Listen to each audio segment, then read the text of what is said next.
Okay हम लोग ने सबसे पहले तो कौन सा सब्जेक्ट पढ़ रहे हैं हम लोग? कैपिटल मार्केट, ठीक है, capital market and securities law पढ़ रहे हैं हम लोग। इसमें हम लोगों ने एक बहुत इंपॉर्टेंट चैप्टर शुरू किया था, LODR, ठीक है, listing obligation and disclosure requirement. सबसे पहले फिर से एक छोटा सा introduction they they, what is this chapter all about. हम लोग बात कर रहे थे उन कंपनीज की जो अपने शेयर्स को लिस्ट कराते हैं। जो भी कंपनी अपने शेयर्स पब्लिक को देना चाहती है उसके लिए एक रिक्वायरमेंट होती है कि आपको अपने वो शेयर्स स्टॉक एक्सचेंज में लिस्ट कराने पड़ते हैं। लिस्ट कराने का फायदा ये होता है कि हम स्टॉक एक्सचेंज के थ्रू उन शेयर्स की खरीद बेच कर सकते हैं। नाउ जब मेरी कंपनी आज शेयर्स निकालना चाहती है तो मेरी कंपनी स्टॉक एक्सचेंज के पास गई और मेरी कंपनी ने स्टॉक एक्सचेंज से कहा कि भाई हम अपने शेयर्स आपके यहाँ लिस्ट कराना चाहते हैं। तो स्टॉक एक्सचेंज ने क्या कहा कि अगर आप अपने शेयर्स हमारे यहाँ लिस्ट कराना चाहते हैं तो उसके लिए आपको हमारी additional terms and conditions follow करनी पड़ेंगी एंड आपको हमारे साथ एक अग्रीमेंट साइन करना पड़ेगा। वो अग्रीमेंट क्या कहलाता है? Listing agreement. किसके किसके बीच में हुआ है ये अग्रीमेंट? वो कंपनी जो अपने शेयर्स लिस्ट कराना चाहती है और स्टॉक एक्सचेंज के बीच में।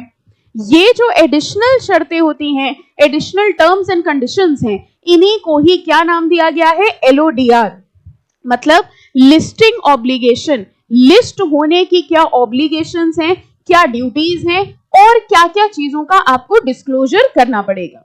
फिर इसमें हम लोग ने देखा था कुछ डेफिनेशंस में हम लोग ने देखा था कि हम लोग जो लिस्ट कराते हैं वो सिर्फ शेयर नहीं लिस्ट कराते हैं, हम लोग क्या लिस्ट करा रहे थे?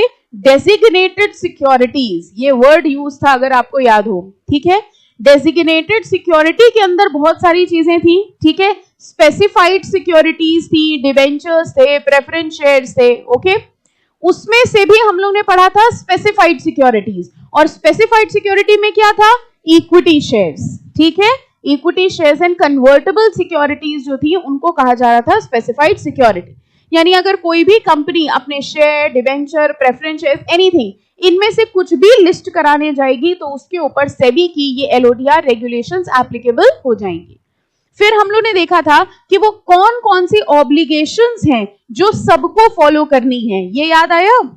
हम लोग ने पढ़ा था वो कौन कौन सी ड्यूटीज हैं जो सबको फॉलो करनी है। चाहे आप अपने शेयर लिस्ट कराएं, चाहे आप डिबेंचर लिस्ट कराएं, कुछ भी लिस्ट कराएं, तो ये ऑब्लिगेशंस फॉलो करनी थी। जिसमें फर्स्ट पॉइंट क्या था?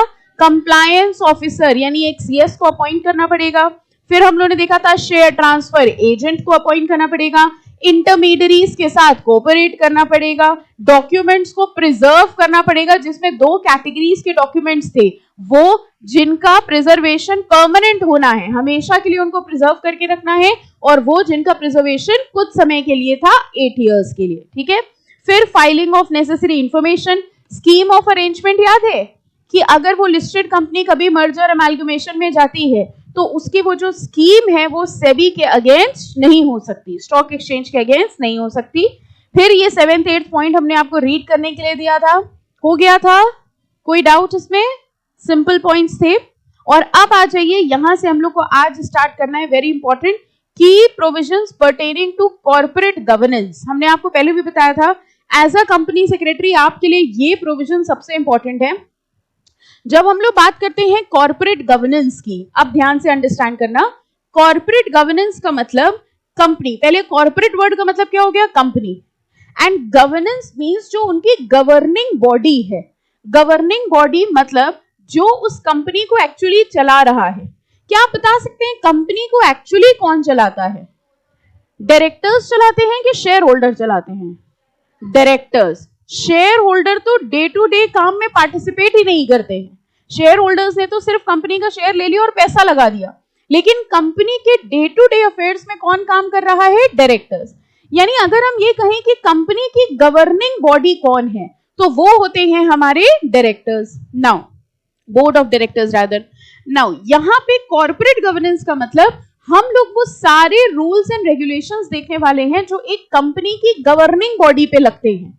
गवर्निंग बॉडी मतलब डायरेक्टर्स कितने होने चाहिए, बोर्ड ऑफ डायरेक्टर्स में कौन कौन होना चाहिए, कितने डायरेक्टर्स डिपेंडेंट हो सकते हैं, कितने इंडिपेंडेंट होंगे। अभी हम लोग डिस्कस करेंगे डिपेंडेंट कौन होता है, इंडिपेंडेंट कौन होता है, ठीक है। फिर कौन कौन से बोर्ड ऑफ डायरेक्टर्स में कमिटीज होनी चाहिए। कमिटी मतलब उन्हीं डायरेक्टर्स को अलग अलग काम दे दिए गए हैं, ठीक है।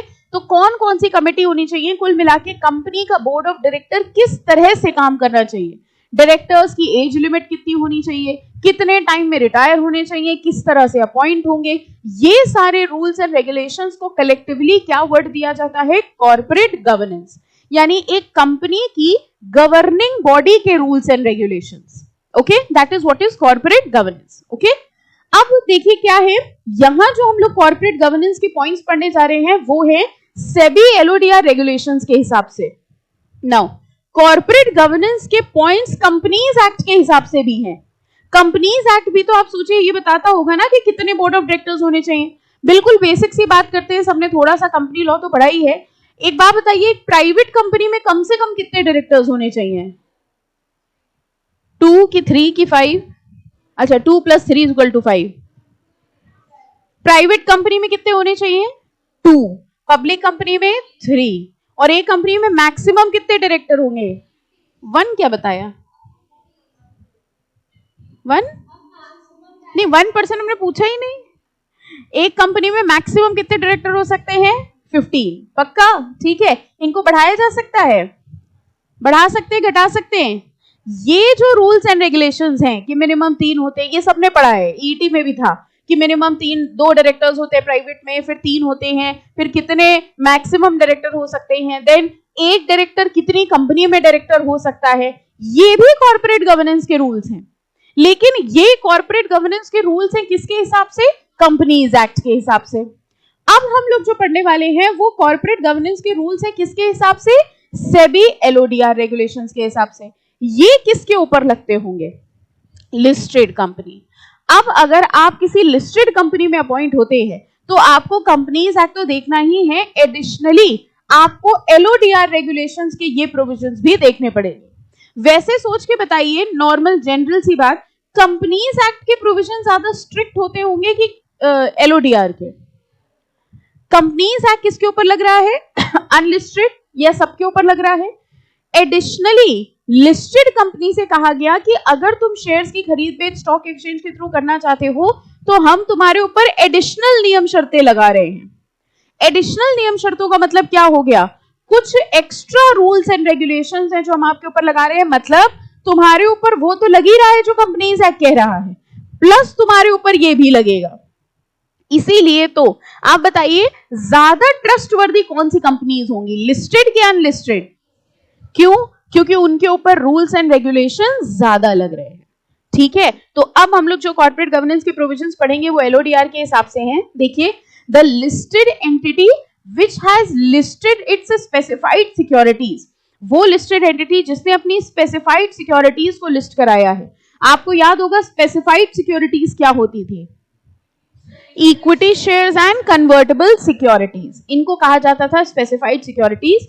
तो कोई भी कंपनी जिसने अपनी स्पेसिफाइड सिक्योरिटीज को लिस्ट करवाया है, या तो मेन बोर्ड में या एसएमई एक्सचेंज में, अभी के लिए इसका मतलब समझ लो मेन बोर्ड क्या है, एसएमई एक्सचेंज क्या है। इस चैप्टर में हम लोग बहुत स्लो चलेंगे क्योंकि हर चीज ऐसी है जिसमें आपको डाउट अराइज होगा कि इसका मतलब क्या है। What do we mean by the word SMEs? SME सुना होगा कभी आपने? SMEs small and medium enterprises. हाँ, जरूरी नहीं इसमें पूछ रहे हैं तो सबको स्टॉक से रिलेटेड होगा। एसएमईज या एमएसएमई अगर आपने सुना हो, एसएमईज क्या होते हैं? स्मॉल एंड मीडियम एंटरप्राइजेस, जो छोटी कंपनीज होती हैं, स्मॉल एंटरप्राइजेस होती है।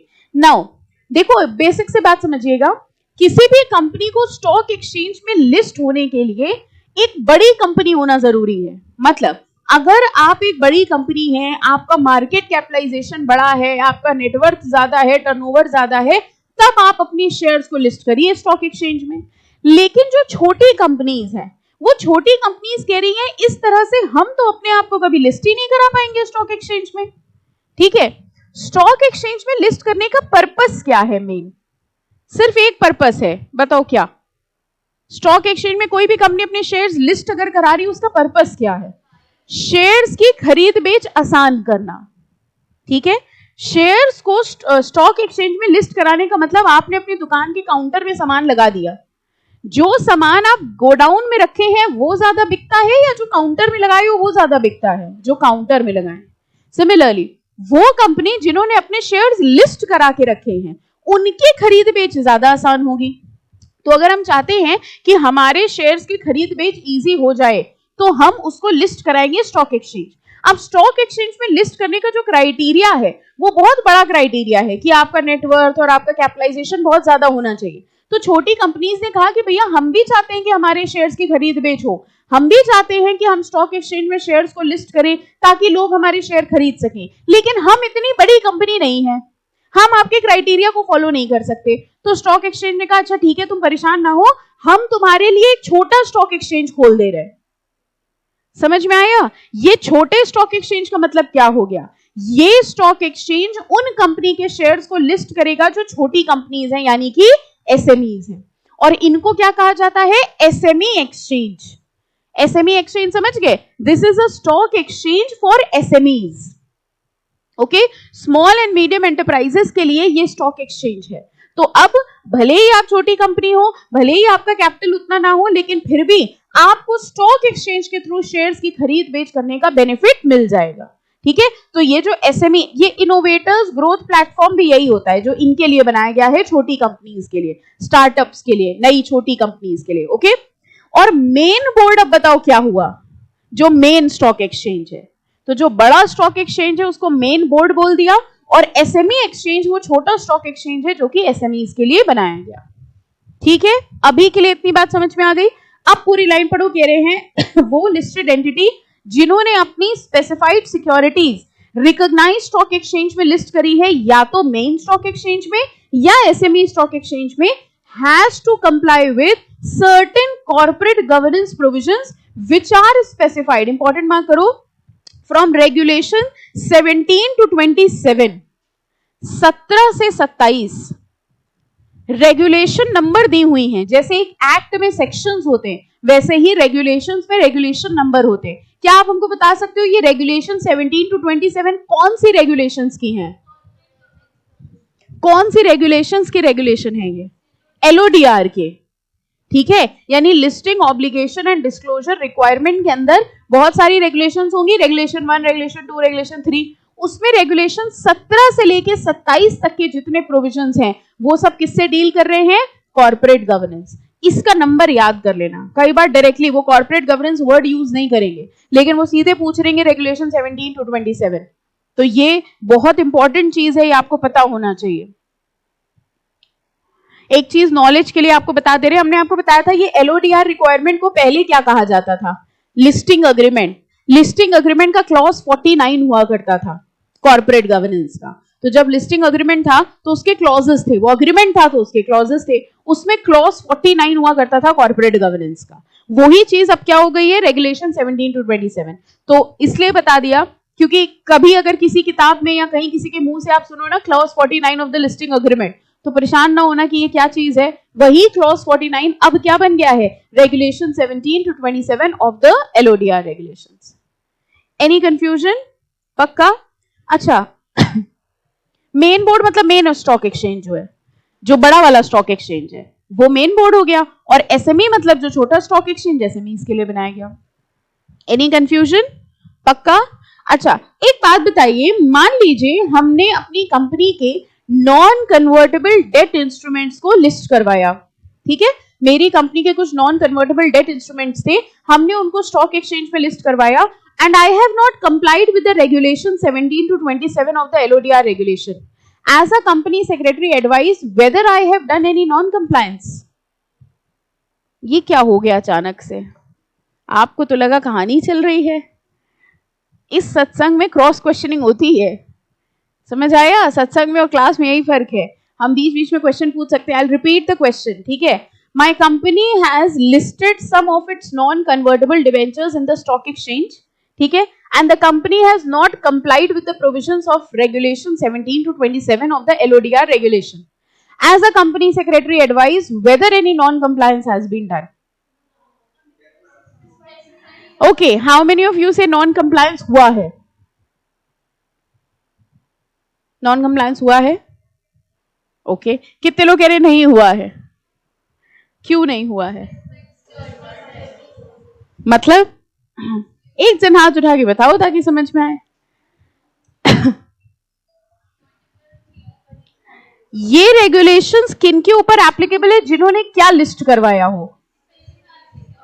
और हमने आपसे क्या पूछा था? समझ में आया? ठीक है, ऐसे क्वेश्चन आ जाते हैं कई बार एग्जाम में। अब इसमें सबसे पहला पॉइंट पता है क्या है? पहली चीज तो ये कि उन्होंने बताया नहीं कि वो कॉर्पोरेट गवर्नेंस की प्रोविजंस की बात कर रहे हैं।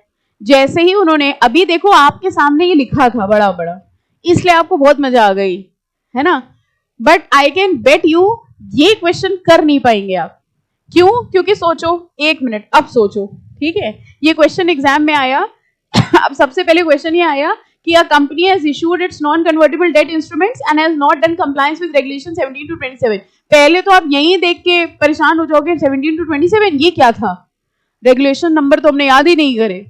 ठीक है, जब भी कोई क्वेश्चन डायरेक्ट सेक्शन से या रेगुलेशन से आता है तो वो क्वेश्चन देख के ही आपका बीपी पहले ही ऊपर नीचे हो जाता है। अब 17 से 27 कॉर्पोरेट गवर्नेंस की बात कर रहे थे, लेकिन क्वेश्चन को टफ करने के लिए उन्होंने लिखा ही नहीं कॉर्पोरेट गवर्नेंस। ठीक है, दूसरी बात, जब उन्होंने लिखा नॉन कन्वर्टेबल डिबेंचर, तो हम लोग का एक बेसिक व्यू होता है, ये जैसे स्पेसिफाइड सिक्योरिटी अभी आपने पकड़ा ना वर्ड, या पकड़ते नहीं। नॉर्मली हम लोग क्या रीड करते हैं, किसी भी कंपनी ने अपना कुछ भी लिस्ट करवाया है उसके ऊपर कॉर्पोरेट गवर्नेंस लगेगा, लेकिन प्रोविजन में साफ साफ क्या लिखा है, which has listed it's specified security. अब ये डिफरेंस आपको इसलिए समझ में आया क्योंकि आप डेफिनेशन में साफ साफ देख कर आए थे कि स्पेसिफाइड सिक्योरिटी क्या होती है, डेजिग्नेटेड सिक्योरिटी क्या होती है। अगर स्पेसिफाइड सिक्योरिटी की जगह यहां पर ये वर्ड लिखा होता डेजिग्नेटेड सिक्योरिटी, ठीक है, तो उसको कंप्लायंस करनी पड़ती और कंपनी ने नॉन कंप्लायंस की होती।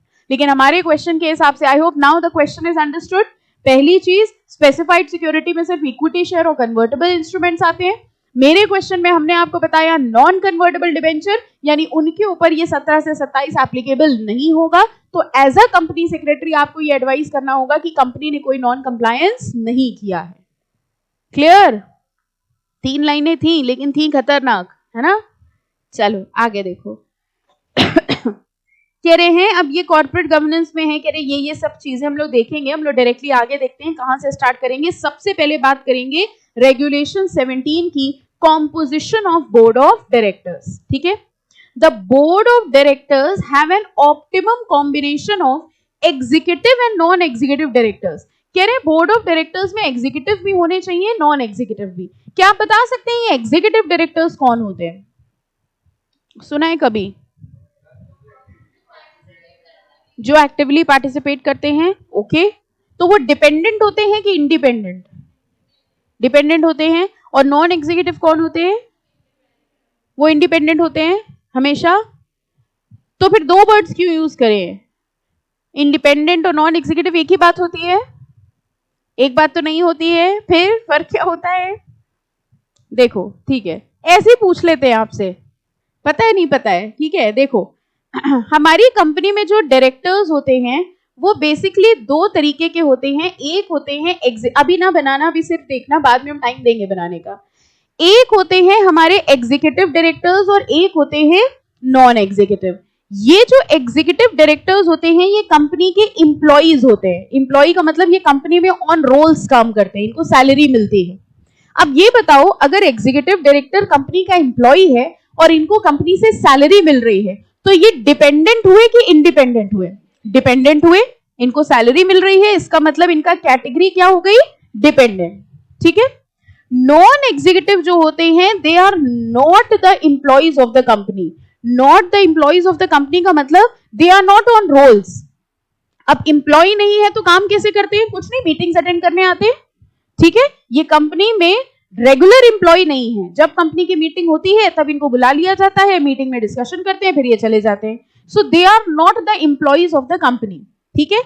अब इन नॉन एग्जीक्यूटिव डायरेक्टर्स का हो सकता है कंपनी में कोई मटीरियल इंटरेस्ट हो। मटीरियल इंटरेस्ट का मतलब ये कंपनी के एम्प्लॉय तो नहीं थे, लेकिन ऐसा भी तो हो सकता है इन्होंने कंपनी को लोन दिया हो, या इन्होंने कंपनी से लोन लिया हो, या इन्होंने किसी चीज की गारंटी दी हो, या इनका किसी भी तरीके का कंपनी के साथ कोई रिलेशनशिप हो। ठीक है। तो नॉन एग्जीक्यूटिव डायरेक्टर कुछ ऐसे हो सकते हैं कि एम्प्लॉय तो नहीं है, लेकिन इनका किसी ना किसी तरह से कोई मटीरियल इंटरेस्ट है। अगर इनका मटीरियल इंटरेस्ट है तो बताओ फिर से, ये डिपेंडेंट हुए कि independent? When we talk about dependent, dependent का मतलब रिलेटेड मान लो, डिपेंडेंट का मतलब ये नहीं कि डिपेंडेंसी है, dependency means they are related to the company, ठीक है। तो अगर भले ही ये एम्प्लॉय नहीं है लेकिन इनका मटेरियल इंटरेस्ट है, तो ये भी कौन हो गए, डिपेंडेंट। लेकिन कुछ नॉन एग्जीक्यूटिव डायरेक्टर्स ऐसे होते हैं जिनका कोई मटेरियल इंटरेस्ट नहीं होता, यानी इनका कंपनी से कोई लेना देना नहीं है, ये सिर्फ कंपनी की मीटिंग में आते हैं, मीटिंग अटेंड करते हैं, जो डिसीजंस होते हैं वो डिसीजंस लेते हैं और फिर चले जाते हैं, और इस मीटिंग में आने की ये फीस लेते हैं, जिसको हम लोग क्या कहते हैं, सिटिंग फीस। सिटिंग फीस एक फीस होती है डायरेक्टर्स के लिए कि हम आएंगे मीटिंग में बैठेंगे, उसकी फीस, ठीक है। सिर्फ डायरेक्टर को मिलती, सबको नहीं मिलती कि आप कहेंगे बैठते तो हम भी 4-5 घंटे यहाँ पर है, इस हिसाब से तो हमारी भी फीस बनती है, ठीक है। Sitting fees means to attend a meeting, meeting को अटेंड करने के डायरेक्टर्स की जो फीस होती है। तो इनको सैलरी नहीं मिल रही है, इनको फीस मिल रही है, ये मीटिंग में आते हैं, अटेंड करते हैं, चले जाते हैं। ऐसे डायरेक्टर जो ना ही एम्प्लॉय हैं और ना ही इनका कोई मटेरियल इंटरेस्ट है, इनको क्या कहा जाता है, इंडिपेंडेंट डायरेक्टर। देखो इंडिपेंडेंट डायरेक्टर को भी क्यों रखना है, बात समझिए। कंपनी में हर चीज को एकदम डेप्थ से अंडरस्टैंड करेंगे। कंपनी में पैसा किसका लगा है, शेयर होल्डर्स का, लेकिन डे टू डे बिजनेस में काम कौन कर रहा है, डायरेक्टर्स। अब ऐसा भी तो हो सकता है कि वो डायरेक्टर्स शेयर होल्डर्स के पैसे का इस्तेमाल करके कुछ ऐसा करे जो उनके पर्सनल फायदे में हो। शेयर होल्डर्स ने पैसा दिया था कि भाई तुम कंपनी चलाओ, जो प्रॉफिट होगा वो हम लेंगे, लेकिन बोर्ड ऑफ डायरेक्टर्स ने क्या किया, उनके पैसे का गलत इस्तेमाल करके, अपना फायदा करके उन्होंने उस पैसे को यूज कर लिया। तो शेयर होल्डर्स ने कहा कि नहीं ऐसा नहीं चलेगा, तुम लोगों के बीच में हम कुछ ऐसे बंदे भी रखना चाहते हैं जिनका कंपनी से कोई पर्सनल लेना देना ना हो, वो ये देखने ही आएंगे कि तुम लोग कुछ गलत ना करो। आर यू अंडरस्टैंडिंग, ठीक है, फाइन। तो शेयर होल्डर्स ने कहा कि तुम लोग डायरेक्टर हो, तुम लोग काम करोगे, सब कुछ ठीक है, लेकिन हमको ऐसा लगता है कि तुम लोग कहीं कुछ गलत काम ना करो, इसलिए तुम्ही लोग के बीच में कुछ ऐसे लोग भी आएंगे जिनका कंपनी से कोई लेना देना नहीं है, और वही लोग कौन होते हैं, इंडिपेंडेंट डायरेक्टर। इंडिपेंडेंट डायरेक्टर का काम होता है ये देखना कि डिपेंडेंट डायरेक्टर कुछ गलत काम ना करें, ठीक है। इसलिए companies act and LODR regulation दोनों ही ये कहते हैं कि आपके बोर्ड ऑफ डायरेक्टर्स में कॉम्पोजिशन का मिक्स होना चाहिए, कुछ डिपेंडेंट हो और कुछ इंडिपेंडेंट हो। सारे इंडिपेंडेंट होंगे तो भी प्रॉब्लम हो जाएगी, क्यों, उनको मतलब ही नहीं है कंपनी से, वो इंटरफेयर ही नहीं करेंगे, वो सोचेंगे अरे ठीक है जो होना हो, हमको तो हमारी फीस मिल जाएगी। सारे डिपेंडेंट होंगे तो भी दिक्कत हो जाएगी, सब अपने पर्सनल के फायदे के बारे में सोचेंगे। तो कंपनीज एक्ट और एलओडीआर ने क्या कहा कि मिक्स रखो, थोड़े इंडिपेंडेंट रखो, थोड़े डिपेंडेंट रखो। अब लिस्टेड कंपनी में ज्यादा स्ट्रिक्टनेस है, तो लिस्टेड कंपनी में बताओ कंपनीज एक्ट के हिसाब से ज्यादा इंडिपेंडेंट होने चाहिए या कम, ज्यादा। अभी कितने होने चाहिए ये सब तो याद कर लोगे, but you should know the purpose. Generally हम लोग ये पढ़ लेते हैं, अच्छा ये डिपेंडेंट होते हैं, ये इंडिपेंडेंट होते हैं, बट हमें ये नहीं समझ में आता क्या यूज क्या है, होते कौन है, ओके। तो इसलिए किसी भी कंपनी के बोर्ड ऑफ डायरेक्टर्स में दोनों होने चाहिए, डिपेंडेंट भी इंडिपेंडेंट भी। अगर इस चार्ट को हम लोग रिवाइज करें तो डायरेक्टर्स दो कैटेगरी के होते हैं, executive and non executive. Executive वो होते हैं जो कंपनी के एम्प्लॉइज होते हैं, क्योंकि ये कंपनी के एम्प्लॉइज हैं, क्योंकि ये कंपनी में डिपेंडेंट है, हो सकता है ये बायस्ड हो जाए, ठीक है, फेवरेटिज्म हो सकता है।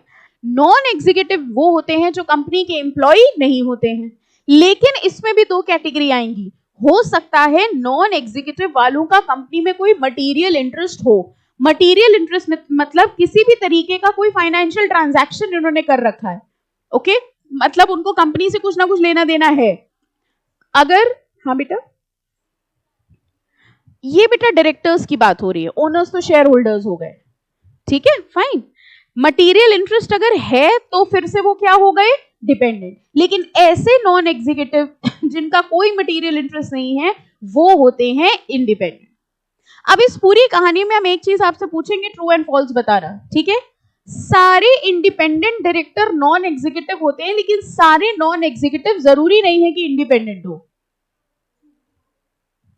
I will repeat, all the independent directors, शायद हिंदी ना समझ आई हो, है ना। All the independent directors are non-executive directors, but all non-executive directors are not necessarily independent. अब ठीक है, क्यों? सारे इंडिपेंडेंट डायरेक्टर नॉन एग्जीक्यूटिव तो होंगे ही होंगे, लेकिन सारे नॉन एग्जीक्यूटिव जरूरी नहीं है कि इंडिपेंडेंट हो, क्योंकि कुछ ऐसे भी हो सकते हैं जिनका मटेरियल इंटरेस्ट होगा। अब एवरीथिंग इज क्लियर? पक्का? अब बनाना हो तो ये बना लीजिए, फिर आगे चलते हैं।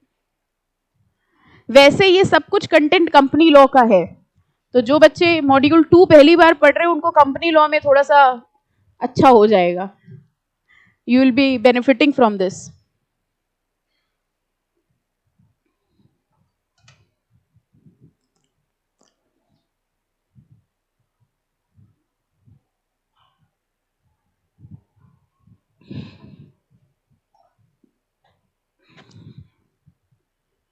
चले बना लो अच्छा।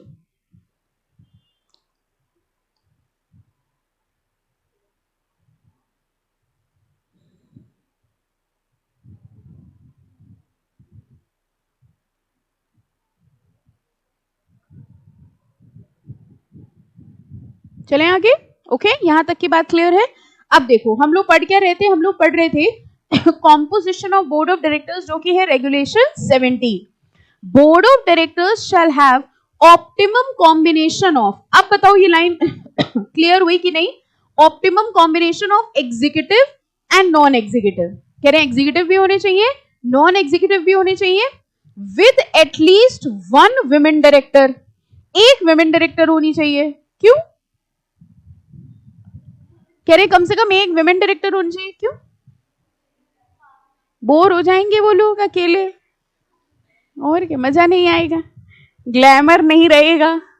तो पहले क्या होता था, ऐसे मीटिंग होती थी, ऐसे बुड्ढे बुड्ढे डायरेक्टर आते थे, मजा नहीं आती थी। तो उन्होंने कहा, और आते नहीं थे मीटिंग में, इंटरेस्ट नहीं आता था उनको, तो इन्होंने बोला, लॉ ने बोला एक काम करो, एक विमेन डायरेक्टर रखो, ठीक है, फिर देखो उसके बाद से 100% अटेंडेंस।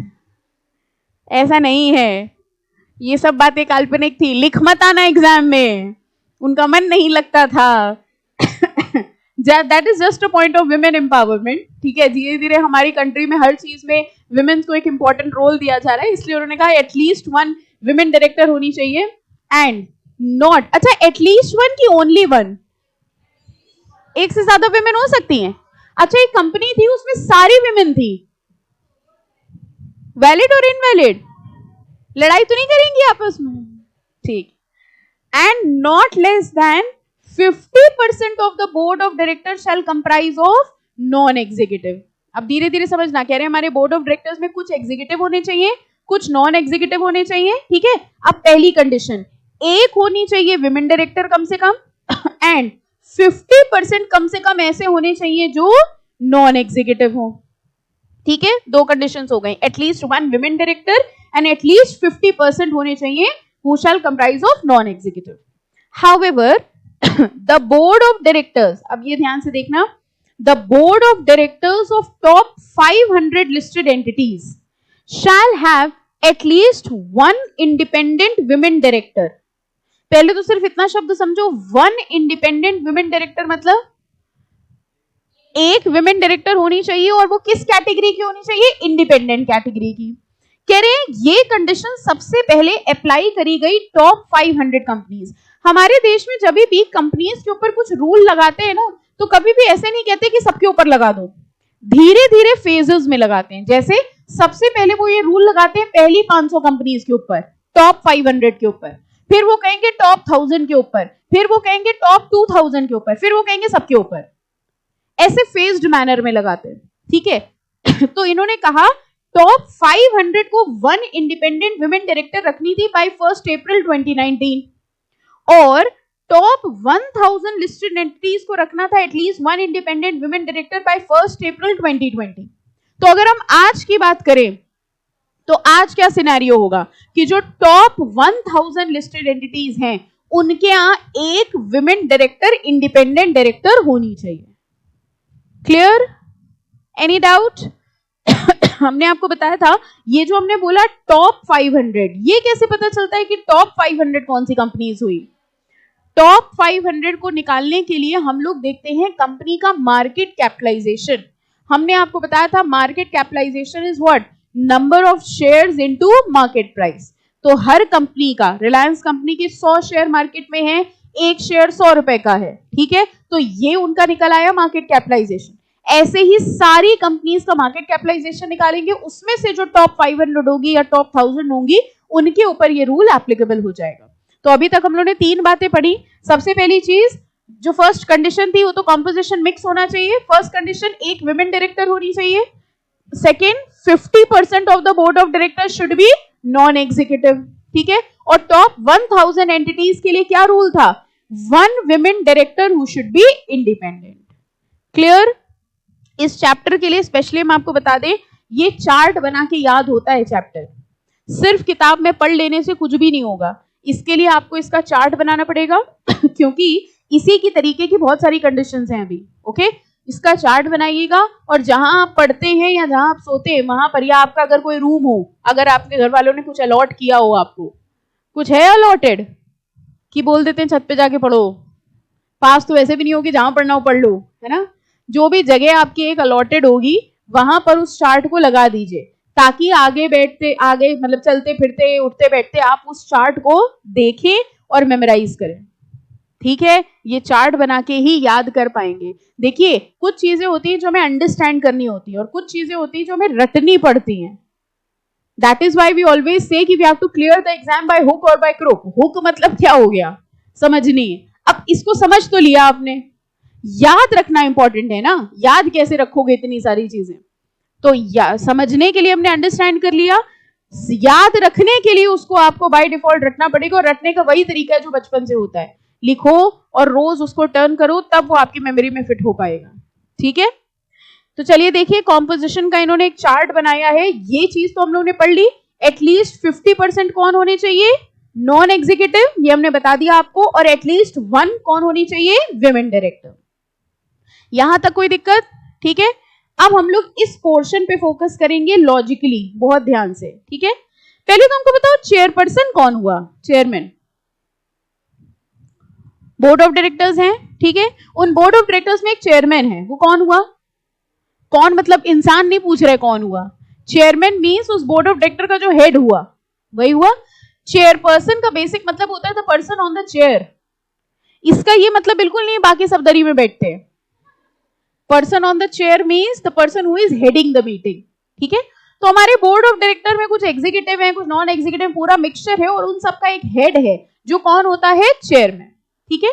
अब जरा सोच के हमको लॉजिकली बताना, अगर चेयरमैन जो है वो एग्जीक्यूटिव डायरेक्टर है, इसको भूल जाओ, ये मत देखो।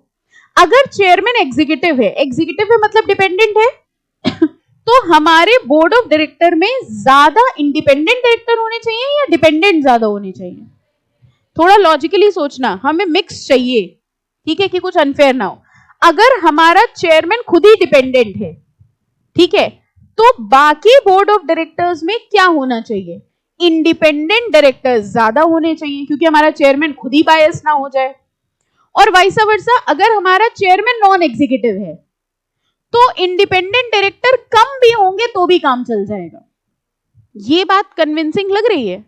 अगर हमारा चेयरमैन खुद ही डिपेंडेंट है तो हमें अपने बोर्ड ऑफ डायरेक्टर्स में ज्यादा इंडिपेंडेंट डायरेक्टर्स चाहिए कि कहीं कुछ गलत ना हो जाए, क्योंकि चेयरमैन हो सकता है बायस हो जाए। लेकिन अगर हमारा चेयरमैन नॉन एग्जीक्यूटिव है, यानी कि वो डिपेंडेंट नहीं है, ठीक है, उस सिचुएशन में बाकी डायरेक्टर्स अगर कम भी हुए इंडिपेंडेंट तो भी हमारा काम चल जाएगा। इतनी बात समझ में आई? रिपीट करें कि हो गया पक्का? अब इसका रूल देखो क्या है। अब देखना, कह रहे हैं if the chairman is non executive अगर हमारा चेयरमैन खुद नॉन एग्जीक्यूटिव है तो कह रहे हैं at least 1/3 of the board shall comprise of independent director. यानी कि अगर हमारा चेयरमैन खुद नॉन एग्जीक्यूटिव है तो हमारे बोर्ड में 1/3 इंडिपेंडेंट होनी चाहिए, और अगर हमारा चेयरमैन खुद एग्जीक्यूटिव डायरेक्टर है यानी खुद ही डिपेंडेंट है तो कम से कम 50% बोर्ड ऑफ डायरेक्टर्स इंडिपेंडेंट होने चाहिए। बताओ लॉजिकली क्लियर हुआ कि नहीं हुआ? ठीक है। अब इसको प्रोविजंस के हिसाब से अगर हम रखें तो अगर हमारा चेयरमैन, अपने आप बताना, पहले बताओ 1/3 ज्यादा हुआ कि 50% ज्यादा हुआ? पक्का? इसमें घबराहट तो नहीं हुई कि ये क्या हो गया? ठीक है। कह रहे हैं अगर मान लीजिए हमारा चेयरमैन, ठीक है, एग्जीक्यूटिव है यानी कि वो खुद ही डिपेंडेंट है, तो हमारे बोर्ड ऑफ डायरेक्टर्स में कम से कम कितने इंडिपेंडेंट होने चाहिए? 50%। लेकिन अगर हमारा चेयरमैन नॉन एग्जीक्यूटिव है तो कम भी हो तो चलेगा, 1/3 भी इंडिपेंडेंट डायरेक्टर्स होंगे तो भी काम चल जाएगा। Logically clear? और एक बात बताओ, अगर हम आपसे कहें कि हमारा जो चेयरमैन है, एग्जीक्यूटिव नॉन एग्जीक्यूटिव छोड़ो, वो कंपनी के प्रमोटर का रिश्तेदार है, अब बताओ बोर्ड ऑफ डायरेक्टर्स में 1/3 होने चाहिए कि 50% होने चाहिए? लॉजिकली बताना, ठीक है? हमारा जो चेयरमैन है वो प्रमोटर का रिलेटेड पर्सन है, ठीक है? इसका मतलब वो डिपेंडेंट हुआ कि इंडिपेंडेंट? डिपेंडेंट हुआ। और अगर वो डिपेंडेंट है तो हमारे बोर्ड ऑफ डायरेक्टर्स में कम से कम 50% इंडिपेंडेंट होने चाहिए। देखो क्या यही है तीसरी condition? When you understand the things ना, तो उसको याद करना आसान होता है। ओके देखो थर्ड क्या लिखा था? If the chairperson is non executive, है तो वो non executive, and promoter of the listed entity और रिलेटेड टू द प्रमोटर। मतलब समझे, ये नॉन एग्जीक्यूटिव की कौन सी कैटेगरी हुई? Non executive having material interest. अब समझ में आया? वो है तो नॉन एग्जीक्यूटिव, कंपनी का एम्प्लॉय नहीं है लेकिन प्रमोटर का रिश्तेदार है, तो मटीरियल इंटरेस्ट हो गया कि नहीं हो गया उसका? ओके ऐसी सिचुएशन में हो सकता है वो बायस्ड हो जाए, इसलिए बोर्ड ऑफ डायरेक्टर्स में कम से कम 50% इंडिपेंडेंट डायरेक्टर्स होने चाहिए। यानी एक लिस्टेड कंपनी में ये कॉम्पोजिशन होती है बोर्ड ऑफ डायरेक्टर्स की। समझ में आया? अब आप अगर किसी कंपनी के लिस्टेड कंपनी में ऐसा कंपनी सेक्रेटरी बन के जाते हैं तो सबसे पहले रेगुलेशन 17 चेक कर लेना। क्या है रेगुलेशन 17? कि कॉम्पोजिशन सही है कि नहीं, ठीक है? अब स्टार्टिंग से सब कुछ देखना, सबसे पहले ये देखना एग्जीक्यूटिव नॉन एग्जीक्यूटिव दोनों है कि नहीं है, एक विमेन डायरेक्टर है कि नहीं है। आपकी कंपनी अगर टॉप 1000 में है तो एक डायरेक्टर इंडिपेंडेंट डायरेक्टर है कि नहीं है, विमेन। फिर ये देखना कि हमारा चेयरमैन जो है क्या वो एग्जीक्यूटिव है अगर वो खुद एग्जीक्यूटिव है तो फिर हमारे बोर्ड ऑफ डायरेक्टर्स में कम से कम 50% इंडिपेंडेंट होने चाहिए, और अगर हमारा चेयरमैन नॉन एग्जीक्यूटिव है तो 1/3 होने चाहिए, काम चल जाएगा। और अगर हमारा चेयरमैन है तो नॉन एग्जीक्यूटिव लेकिन उसका मटीरियल इंटरेस्ट है, प्रमोटर से रिलेटेड है, तो भी 50%। और इसमें से अगर आपको कंपनी में कोई भी नॉन कंप्लायंस मिली तो आप क्या करेंगे? आप कंपनी सेक्रेटरी थे, आपकी कंपनी में कोई नॉन कंप्लायंस है, मान लो वो 1 इंडिपेंडेंट विमेन डायरेक्टर अपॉइंटेड नहीं है, आप नए कंपनी में अपॉइंट हुए, ठीक है? सबसे पहले आपने कहा रेगुलेशन 17 चेक करेंगे हम। रेगुलेशन आपने 17 चेक करी और आपने देखा कि कंपनी टॉप 1000 में तो है लेकिन उसके यहाँ जो विमेन डायरेक्टर है वो इंडिपेंडेंट नहीं है। अब आप क्या करेंगे? सबसे पहले आप बोर्ड ऑफ डायरेक्टर्स को बोलेंगे कि भैया आप नॉन कंप्लायंस कर रहे हो, कंपनी को ही सुधारोगे कि सीधे बाहर कंप्लेन, सेबी में कंप्लेन कराओगे कंपनी की? कंपनी को बोलोगे कि भैया आपने एक नॉन कंप्लायंस करी हुई है, टॉप 1000 में आती है आपकी कंपनी, उस रेगुलेशन के हिसाब से आपके बोर्ड ऑफ डायरेक्टर में 1 women director has to be independent director, वो आपने अपॉइंट नहीं किया हुआ है, फटाफट से उसको अपॉइंट करिए। जैसे ही आपने ये बात बताई बोर्ड ऑफ डायरेक्टर की नजरों में आपकी इज्जत बढ़ गई, ये काम का बंदा है, पहले दिन आते ही इसने देखो बता दी, ठीक है? इसी तरीके के 4-5 अच्छे काम करेंगे तो आपकी सैलरी बढ़ती चली जाएगी। समझ में आया? This is how the things will work. अब देखो जब आप इसको एग्जाम के नजरिए से सोचोगे तो आप बस ये सोचो याद कर लो, लिख लो, लेकिन जब हमने आपको ये सपना दिखाया कि सैलरी बढ़ सकती है तो आपको लगा आप तो अच्छे से करके रहेंगे कुछ भी हो जाए। Okay because this is practically what you are going to use in the company. ये सब चेक करना आपका काम है। आगे देखो लिखा है where the listed company has outstanding SR equity share. ये कैटेगरी है इक्विटी शेयर्स की, हम आपको बता रहे हैं। एसआर का मतलब होता है सुपीरियर राइट्स इक्विटी शेयर, ठीक है? कभी कभी कंपनीज क्या करती हैं, कुछ ऐसे इक्विटी शेयर्स देती हैं, ध्यान से सुनना कॉन्सेप्ट को। कभी कभी कंपनी ये कहती है कि हम कुछ ऐसे इक्विटी शेयर्स दे रहे हैं, इन इक्विटी शेयर होल्डर को कुछ सुपीरियर अधिकार है, मतलब जो नॉर्मल अधिकार है इक्विटी शेयर होल्डर्स को, उनको जो मिल रहा है वो तो मिल ही रहे, इनको हमने कुछ स्पेशल अधिकार दे के रखे हुए हैं, ठीक है? तो अब आप सोच के बताओ, ऐसी कंपनी जिसमें कुछ ऐसे लोग हैं जिनके पास सुपीरियर राइट्स हैं, वहां आपके हिसाब से ज्यादा इंडिपेंडेंट डायरेक्टर होने चाहिए या कम? ऐसी क्या बात हो गई कि आपको सुपीरियर राइट्स देने पड़ रहे हैं? Are you understanding? ये देखना बहुत जरूरी है। तो ये कह रहे हैं where listed company has some SR equity share at least half of the board of director shall comprise of independent director. कि कहीं ऐसा तो नहीं बायसनेस हो रही हो, आपने कुछ लोगों को एक्स्ट्रा अधिकार दे के रखे हुए हैं, तो ये देखना बहुत जरूरी है। इसलिए बोर्ड ऑफ डायरेक्टर्स में कम से कम 50% डायरेक्टर्स कौन से होने चाहिए? इंडिपेंडेंट। वैसे देखो अगर आप, तो रिक्वायरमेंट ये थी कम से कम 50% होने चाहिए नॉन एग्जीक्यूटिव, यही तो रिक्वायरमेंट थी। Are you understanding? Normal company में जिसने एसआर इक्विटी शेयर इशू नहीं किया है उसके लिए रिक्वायरमेंट क्या थी? कम से कम 50% होने चाहिए नॉन एग्जीक्यूटिव। लेकिन जिसने एसआर इक्विटी शेयर इशू करके रखे वहां पर कम से कम 50% होने चाहिए इंडिपेंडेंट। फर्क क्या है दोनों में? फर्क क्या है समझे? ये जो चार्ट हम लोगों ने बनाया था उसके हिसाब से देखिए, नॉर्मल कंपनी में कह रहे हैं कम से कम 50% होने चाहिए ये, ठीक है, और जिसने एसआर इक्विटी शेयर इशू करे वहां पर 50% होने चाहिए ये इंडिपेंडेंट वाले। एग्जैक्टली नॉन एग्जीक्यूटिव वालों में भी वो जिनका कोई मटेरियल इंटरेस्ट भी ना हो। तो ज्यादा स्ट्रिक्टर कंडीशन कौन सी हुई? एसआर इक्विटी शेयर वाली कि नॉर्मल वाली? एसआर इक्विटी शेयर वाली। Now you have understood the provision logically, ठीक है। अगर इतना आंसर आप कर पा रहे हो इसका मतलब अब आपको बात समझ में आ रही है कि कैसे प्रोविजन बन रहा है, स्ट्रिक्टर का मतलब क्या हुआ। Okay fine. नोट में देखो इन्होंने वही लिखा है, SR equity share means the equity shares of an issuer having superior voting rights compare to all other equity share. Any doubt? ठीक है। कौन सा रेगुलेशन पढ़ रहे हैं हम लोग? 17, ठीक है। Minimum directors requirement. Now the board of directors of top 1000 listed entities with effect from 1st April 2019 and top 2000 listed entities with effect from 1st April 2020 shall comprise of not less than 6 director।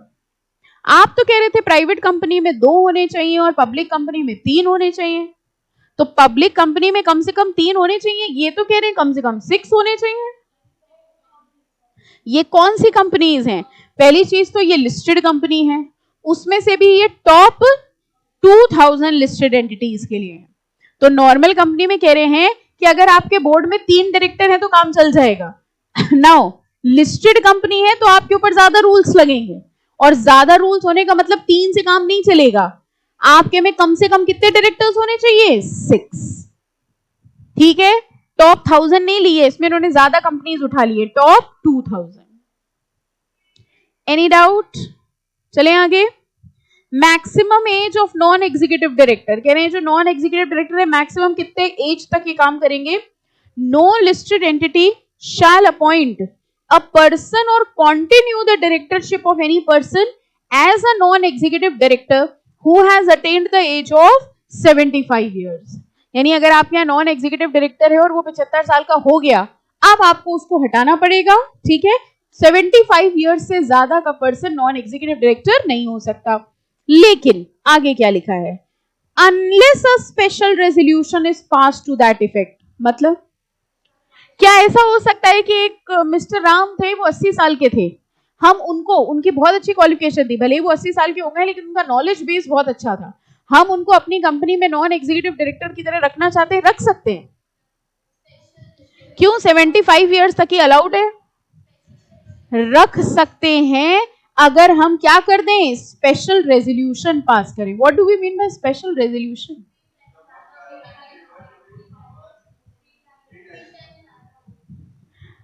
Simple भाषा में, आप लोग बड़ी technical भाषा में बात कर रहे हो। स्पेशल रेजोल्यूशन का नहीं, हम और सिंपल भाषा में, इतनी टेक्निकल हमें आता ही नहीं है, नहीं हमें ये भी नहीं आता। स्पेशल रेजोल्यूशन का सीधा मतलब होता है शेयर होल्डर्स अप्रूवल, हम इतने सीधे की बात कर रहे थे, ठीक है। रेजोल्यूशन का मतलब ही होता है, रिजॉल्व करने का मतलब होता है approval of the share holder. तो अगर हम सीधी सीधी भाषा में बात करें, 75 साल से ज्यादा के पर्सन को हम नॉन एग्जीक्यूटिव डायरेक्टर की तरह अपॉइंट कर सकते हैं अगर हम शेयर होल्डर से परमिशन ले ले। कंपनी किसकी? Share holder. पैसा किसका लगा है? Share holder. उनसे पूछ के कर लो, कोई दिक्कत नहीं है, ठीक है।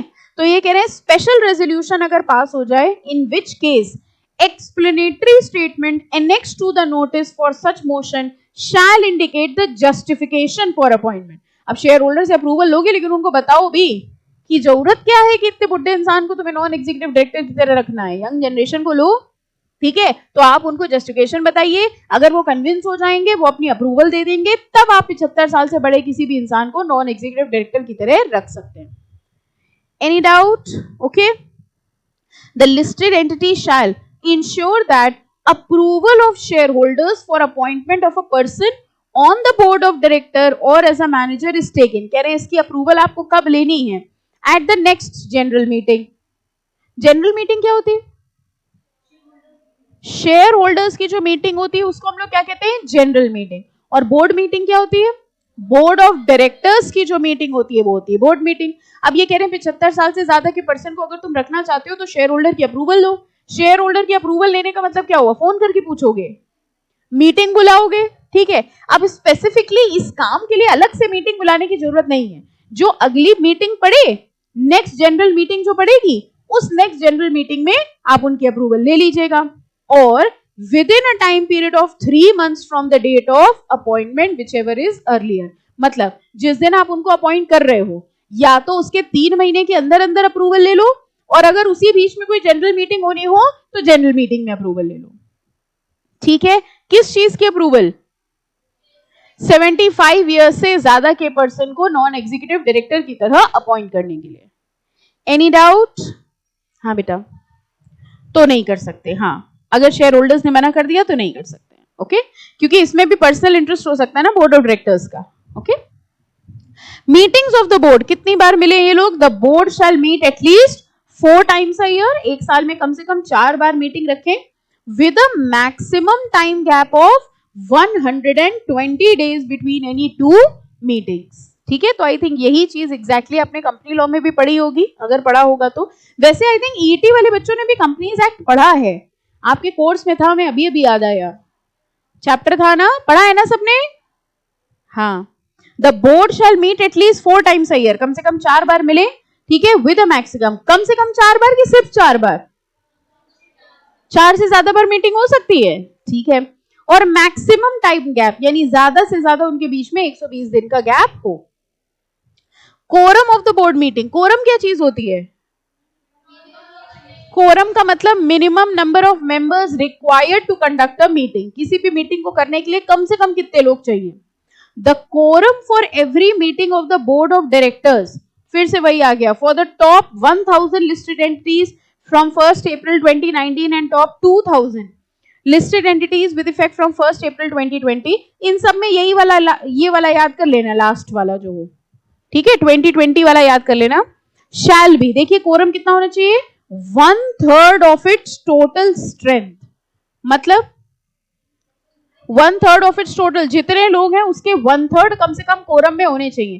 तो अगर मान लो 3 डायरेक्टर्स हैं तो कोरम कितना होना चाहिए? एक कंपनी थी, ठीक है, जिसमें 3 डायरेक्टर्स थे. एक लिस्टेड कंपनी थी जिसके ऊपर एलओडीआर रेगुलेशंस एप्लीकेबल हो रहा था. उसके 3 डायरेक्टर्स थे बोर्ड में. ठीक है. उनकी मीटिंग हुई और उसमें एक मेंबर आया. As a company secretary advised whether the meeting was validly conducted.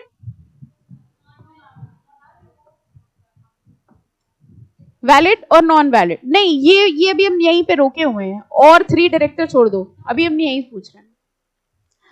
Shall I repeat the question?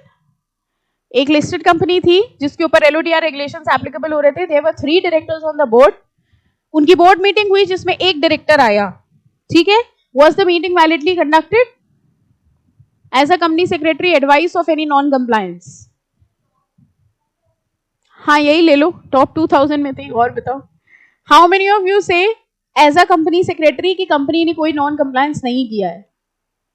सब सही है. 3 डायरेक्टर्स थे, 1/3 अगर निकाले 1/3 ऑफ 3 तो 1 आएगा. एक डायरेक्टर ने अटेंड की तो सब सही है. हाँ, यहीं तक. आगे तुमने पढ़ाया नहीं है अभी. सही है. Okay. How many of you से नहीं, नॉन कंप्लायंस नहीं हुआ है? मतलब नॉन कंप्लायंस हुआ है. क्या नॉन कंप्लायंस है? क्या बेटा? एटलीस्ट 2 होने चाहिए. अच्छा, एक डायरेक्टर मीटिंग नहीं हो पाएगी. और कुछ? Anything else? एक डायरेक्टर वुमेन होनी चाहिए. ओके. और कुछ? ये बताओ, एक लिस्टेड कंपनी में डायरेक्टर कम से कम कितने होने चाहिए? हमने क्वेश्चन में क्या पूछा? कुछ लोगों को अभी भी समझ में नहीं आया है क्या? तभी तो हम पूछ रहे थे, is there any non compliance? हम मीटिंग और कोरम की तो बात ही नहीं कर रहे. सबसे पहली नॉन कंप्लायंस क्या करी उन्होंने? कंपनी का सबसे पहला नॉन कंप्लायंस ये है कि अगर आप लिस्टेड कंपनी है तो आपके में कम से कम कितने डायरेक्टर होने चाहिए? 6. आप 3 कहां से अपॉइंट करके बैठे हुए हो? जब अपॉइंट नंबर ऑफ डायरेक्टर ही गलत है तो उनकी मीटिंग और कोरम तो सब गलत ही हो गया। समझ में आया? आप कहीं और जा रहे थे, हम कहीं और खड़े थे। तो यही तो पूछता है इंस्टीट्यूट। हम क्या पूछ रहे हैं? इजी। आपको क्या लगता है वैसे पूछ लेते? 1/3 को 3 डिवाइड करो कितना आएगा? ये क्या पूछे? तभी तो हमने ये पूछा, is there any non compliance. ये ध्यान से समझो कि किस चीज का नॉन, ये जरूरी थोड़ी कोरम से उठा के पूछ रहे तो कोरम का ही पूछेंगे। Okay, clear? एनीवेज, आगे पूरा पॉइंट पढ़ लेते हैं। 1/3 ऑफ इट्स टोटल स्ट्रेंथ और 3 डायरेक्टर्स whichever is higher, यानी 1/3 ऑफ द टोटल और 3 whichever is higher। तो अगर मान लो हमारे डायरेक्टर है लेट से 12, ठीक है। अब बताओ कोरम कितना होना चाहिए? देख लो कैलकुलेटर में, बताइए कितना होना चाहिए? 4, क्योंकि 1/3 ऑफ टोटल 4 और 3 whichever is higher, हाइयर क्या है? 4, तो quorum should be 4, including at least 1 independent director, और उनमें से कोई एक कौन होना चाहिए? Independent director. क्लियर? ठीक है, समझ आ गया? पक्का? ठीक है। अब देखो इसकी एकेडमिक गाइडेंस के लिए 2-3 क्वेश्चन है, इसको होमवर्क लिखिए, अपने आप पढ़िएगा। ऐसे ही कुछ पूछ रहे थे हम थोड़ा बहुत। ओके, अब आ जाओ बोर्ड कमेटी पे। Important again. अभी तक कौन सी रेगुलेशन पढ़ रहे थे हम लोग? 17। हमने आपको बताया था 17 से लेके 27 तक हम लोग बात कर रहे थे कॉर्पोरेट गवर्नेंस की, जिसमें अभी हम लोग क्या पढ़ रहे थे? 17। अब जरा ध्यान से देखो, 18, 19, 20 एंड 21 ये होती है कमिटीज। अब पहले समझते हैं कमेटी क्या चीज होती है, ठीक है। जैसे अगर आपको याद हो या आप कोरिलेट करें तो स्कूल में जैसे मान लीजिए एक पिकनिक जा रही है, आप जब स्कूल में थे तो पिकनिक जाती थी, या जब आप स्कूल में थे तो एनुअल फंक्शन होता था। उस एनुअल फंक्शन में जितने भी बच्चे होते थे उनको अलग अलग ड्यूटीज दे दी जाती थी। तुम फूडिंग डिपार्टमेंट देख लेना, तुम ये गेस्ट को संभाल लेना, तुम परफॉर्मेंस को देख लेना, यानी उन्हीं लोगों में से अलग अलग काम करने के लिए अलग अलग कमेटी बना दी, ठीक है। अब जरा इसको कंपनी से रिलेट करो। कंपनी में बोर्ड ऑफ डायरेक्टर्स हैं। अब डायरेक्टर्स का मतलब बहुत सारे डायरेक्टर्स हैं, उन सारे डायरेक्टर्स को अलग अलग काम करने होते हैं। तो उन्होंने कहा एक काम करते हैं, तुम डायरेक्टर्स को डिवाइड कर देते और तुमको एक स्पेसिफिक काम दे देते। जैसे अगर हम इजी वाला उठाएं, ये वाला ले लो, स्टेक होल्डर रिलेशनशिप कमेटी, ठीक है। स्टेक होल्डर रिलेशनशिप कमेटी का मतलब कहीं ना कहीं जो शेयर होल्डर्स हैं या बाकी लोग हैं उनके साथ बातचीत करना, ये इनका काम है। तो जितने बोर्ड ऑफ डायरेक्टर्स हैं उन्हीं बोर्ड ऑफ डायरेक्टर्स में से अलग अलग लोगों को अलग अलग काम दे दिया कि तुम लोग ऑडिट वगैरह वाला देख लेना, तुम लोग जो है वो देख लेना नॉमिनेशन मतलब किसको अपॉइंट करना है, किसको कितनी रेम्युनरेशन देनी है, तुम लोग ये देख लेना। तुम 4 लोग जो हो वो रिस्क मैनेजमेंट देख लेना, और तुम 4-5 लोग जो हो वो शेयर होल्डर देख लेना, ठीक है। ये जो बनती है इनको क्या कहा जाता है? कमिटीज। ओके, तो पहली चीज ये ध्यान रखिए, कमिटीज के जो मेंबर होते हैं वो वही बोर्ड ऑफ डायरेक्टर्स ही होते हैं, ये कुछ अलग से नहीं बनाया जाता। तो वही जो बोर्ड ऑफ डायरेक्टर्स हैं उन्हीं बोर्ड ऑफ डायरेक्टर्स को अलग अलग काम दे दिए गए हैं, जिनको क्या कहा जाता है? कमिटीज। अब LODR रेगुलेशंस के हिसाब से ये 4 कमिटीज होना मैंडेटरी है। हम अभी कंपनीज एक्ट की बात नहीं करेंगे, कंपनीज एक्ट में सेम प्रोविजंस हैं, बस थोड़ा थोड़ा डिफरेंस है। यहां जैसे ये 4 है, वहां पे एक अलग 4 है, मतलब 3 कॉमन है, एक अलग है, ठीक है। लेकिन अभी हम कंपनीज एक्ट की बात नहीं कर रहे, कंफ्यूज नहीं करेंगे आपको, हम सिर्फ इसकी बात कर रहे हैं, ठीक है। तो LODR रेगुलेशंस ये कहती हैं कि अगर एक लिस्टेड कंपनी है उसको ये 4 कमेटी बनाना जरूरी है। एक ऑडिट कमेटी बनाइए। ऑडिट का मतलब क्या हुआ? Audit, checking procedure. Audit committee में जो भी डायरेक्टर्स होंगे उनका मेन काम होगा चेकिंग करना। आप ये देखो सब चीजों का कंप्लायंस हो रहा है कि नहीं, रूल्स रेगुलेशंस फॉलो हो रहे हैं कि नहीं, यानी ये सब देखने के लिए जिन डायरेक्टर्स को अलग कर दिया उनको नाम क्या दे दिया? Audit committee. इसी तरह एक कमेटी उन्होंने बताई, नॉमिनेशन एंड रेम्युनरेशन कमेटी। एक नए डायरेक्टर को अपॉइंट करना है, नॉमिनेट करना है, ठीक है, उसकी रेम्युनरेशन डिसाइड करनी है, किस डायरेक्टर को कितनी सैलरी मिलनी चाहिए, कितना रेम्युनरेशन मिलना चाहिए, ये सब डिसाइड करके उन्होंने कुछ और बोर्ड ऑफ डायरेक्टर्स को अलग कर दिया और उनकी कमेटी को नाम देखो क्या दे दिया? Nomination and remuneration committee. एक कमेटी उन्होंने बनाई स्टेक होल्डर रिलेशनशिप, कह रहे तुम जो बोर्ड ऑफ डायरेक्टर्स हो, तुम्हारा काम ये देखना है कि शेयर होल्डर्स की क्या क्या चल रहा है, मतलब शेयर होल्डर्स को कुछ पता करना है, या उनकी कुछ ग्रेवियंसेस हैं, ग्रेवियंसेस समझ गए, प्रॉब्लम्स हैं, या स्टेक होल्डर में सब आ गए, गवर्नमेंट, क्रेडिटर, डेटर सब आ गए, यानी इन लोगों से कॉन्टैक्ट बिल्ड करने का काम उन डायरेक्टर्स का होगा। उनकी कमिटी को नाम क्या दे दिया गया? स्टेक होल्डर रिलेशनशिप कमिटी, ठीक है। और एक कमिटी बनाई, this committee is specific to LODR risk management. कह रहे तुम जो बोर्ड ऑफ डायरेक्टर्स हो, तुम्हारा काम ये देखना है कि कंपनी कभी भी किसी रिस्क में ना आए, ठीक है। जो भी रिस्क आने वाली है, रिस्क का मतलब होता है फोर्सिएबल लॉस, तो तुम ये देखो कि कभी भी कुछ ऐसा ना हो कंपनी में कि किसी रिस्क की वजह से कंपनी को कोई लॉस का सामना करना पड़ सके। तो वो बोर्ड ऑफ डायरेक्टर्स जो स्पेसिफिकली रिस्क को मैनेज करके चल रहे हैं, उनका क्या नाम रख दिया गया? Risk management committee. ये जो 3 committee, audit committee, nomination, stake holder, ये कंपनीज एक्ट के हिसाब से भी है।